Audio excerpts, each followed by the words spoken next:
అందరికీ నమస్కారం. నేను మీ ఇయరాన్ని. ముందుగా మహిళలందరికీ కూడా అంతర్జాతీయ మహిళా దినోత్సవ శుభాకాంక్షలు. మార్చ్ 8 ఇవాళ మహిళల దినోత్సవం కాబట్టి ఆడవాళ్ళ గురించి కొన్ని మంచి విషయాన్ని చెప్పుకుందాం. మహిళల గురించి ఎంత చెప్పినా తక్కువే, అయినా సరే కొన్ని విషయాలు మాట్లాడుకుందాం. చాలా మందికి ఆడవాళ్ళంటే చాలా చిన్న చూపు, ఆడవాళ్ళేగా అనే చులకన భావం అన్నమాట. అయితే ఆడవాళ్ళు ఎందులో తక్కువ మీరే చెప్పండి. ఆటో నడపడం దగ్గర నుండి అంతరిక్షం వరకు మేమే. ఆడవాళ్ళు మగవారితో సమానంగా అన్ని రంగాల్లో పాల్గొంటున్నారు. అలా అని మగవాళ్ళని తక్కువగా చూడటం మా ఉద్దేశం కాదు.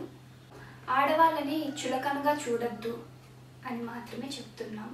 మనం నిల్చున్న భూమి ఆడది, మనం తాగే నీరు గంగాదేవి ఆడది, చదువుల తల్లి సరస్వతీదేవి ఆడది, లక్ష్మీదేవి డబ్బులు ఆడది. ఇవి లేకుండా మనం ఈ భూమి పైన జీవించలేమన్నమాట. అలాగే మన ఇంట్లో తల్లిగా, చెల్లిగా, భార్యగా, బిడ్డగా ఇలా ఆడపిల్ల అడుగు పెడుతూ ఉంటుంది. పురాణ పురుషులే చెప్పారు కదా ఆడవాళ్ళ యొక్క గొప్పతనం ఏమిటో. అందుకేగా బ్రహ్మదేవుడు సరస్వతీదేవిని తన నాలుక పైన నిలుపుకున్నారు. అలాగే శ్రీ మహావిష్ణువు లక్ష్మీదేవిని తన వక్షస్థలంపై నిలుపుకున్నారు. శివుడు పార్వతీకి తన మేనిలో సగ భాగాన్ని ఇచ్చారు, గంగాదేవిని తలపైన పెట్టుకున్నారు. ఇంతకన్నా మా ఆడవాళ్ళకి ఇంకేం కావాలి చెప్పండి. సృష్టికి మూలం ఆడది. గౌరవంగా చూసుకుంటే సంతోషి మాతలాగా మీ కుటుంబాన్ని సంరక్షిస్తుంది. అవమానిస్తే అపరభద్రకాళిలాగా మారి నిన్ను నీ కుటుంబాన్ని నాశనం చేస్తుంది. స్త్రీ అంటే దేవత. ఎన్నో వింతలు విచిత్రాలని తనలో దాచుకొని ఉన్న ఒక అద్భుతం.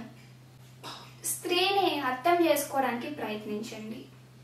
మళ్ళీ చెప్తున్నా, స్త్రీ అంటే ప్రకృతి.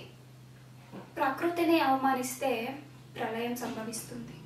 కనుక పొరపాటును కూడా ఆడవాళ్ళకన్నిటికీ కారణం కాకండి.